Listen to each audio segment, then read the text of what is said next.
नमस्कार दोस्तों। लोकतंत्र के चार स्तंभों में से एक न्यायपालिका हमेशा से ही सबसे विश्वसनीय मानी जाती रही है। लोगों को भरोसा है कि अगर कभी भी उनके साथ कुछ गलत हुआ तो अदालत जरूर न्याय दिलाएगी। लेकिन सोचिए, जब न्याय की मंदिर में ही दरार दिखने लगे तो पूरा लोकतंत्र डगमगाने लगता है। हाल ही में Yashwant Verma cash burning scandal ने पूरे देश को हिला डाला। एक जज के घर से करोड़ों की नकदी और उसे जला देने की कोशिश हुई है। अब सवाल ये उठता है कि क्या हमारी न्यायपालिका में जवाबदेही की कोई सीमा है, या फिर ये संस्था जिसे सबसे पवित्र माना जाता है अब खुद ही जांच के दायरे में आ चुकी है। भारतीय समाज ने हमेशा ये माना है कि न्यायपालिका भ्रष्टाचार से ऊपर है, लेकिन पिछले कुछ वर्षों के घटनाक्रमों ने इस विश्वास को झकझोर दिया है। कर्नाटक हाई कोर्ट रिश्वत मामला, कोलकाता के जज पर सीबीआई जांच और अब दिल्ली हाई कोर्ट के जस्टिस यशवंत वर्मा का मामला तो पूरे देश को ही हिला डाला। इन घटनाओं ने एक बड़ा सवाल खड़ा किया है कि जब जज ही जांच के घेरे में हो तो जनता न्याय की उम्मीद किससे रखे। नेशनल जुडिशियल डेटा ग्रिड के मुताबिक भारत में अब तक 5 करोड़ से ज्यादा केस लंबित है। ऐसे में अगर न्याय की कुर्सी ही संदिग्ध हो जाए, डाउटफुल दिखे, तो हम न्याय की उम्मीद कहां से रखें।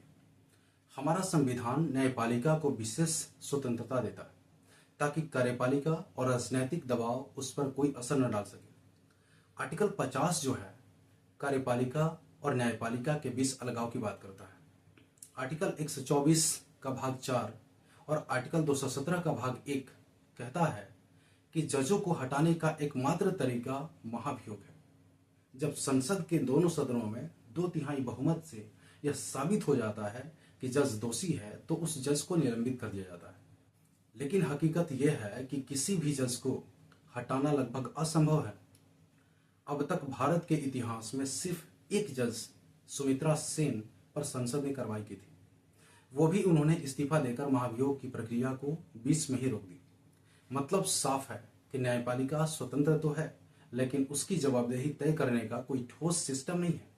विपक्ष का भी आरोप है कि आज जुडिशरी एग्जीक्यूटिव के नियंत्रण में जा रही है और सरकार पसंदीदा चेहरों को ही आगे बढ़ा रही है। वहीं सरकार का तर्क है कि अगर जजों की जवाबदेही तय करने की कोशिश की जाती है तो उनकी स्वतंत्रता खतरे में पड़ जाएगी।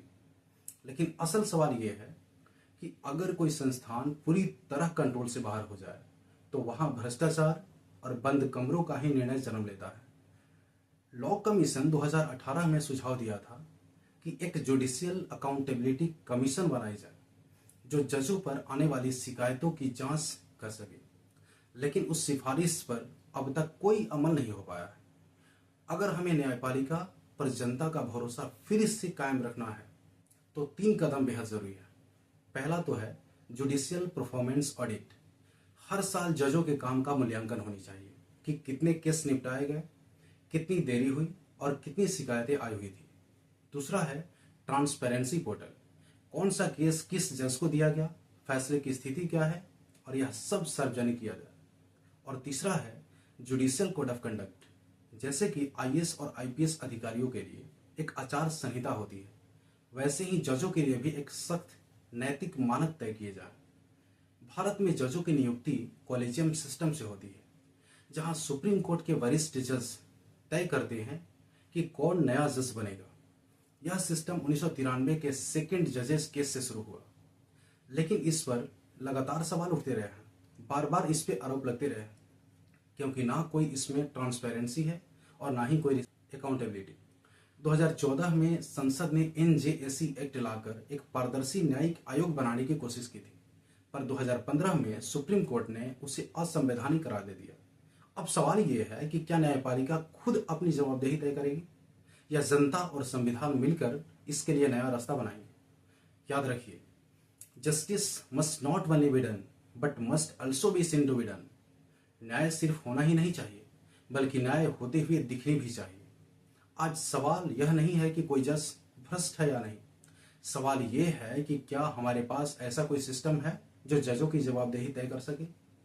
क्योंकि अगर जनता का भरोसा टूट गया तो लोकतंत्र की सबसे मजबूत दीवार भी ढह जाएगी।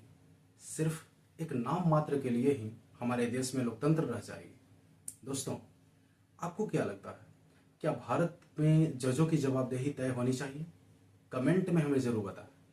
अगर ऐसे एडिटोरियल ब्रेकडाउन पसंद आते हैं तो चैनल को सब्सक्राइब करें, शेयर करें, क्योंकि यही है सोचने और समझने वाले भारत की आवाज़। धन्यवाद।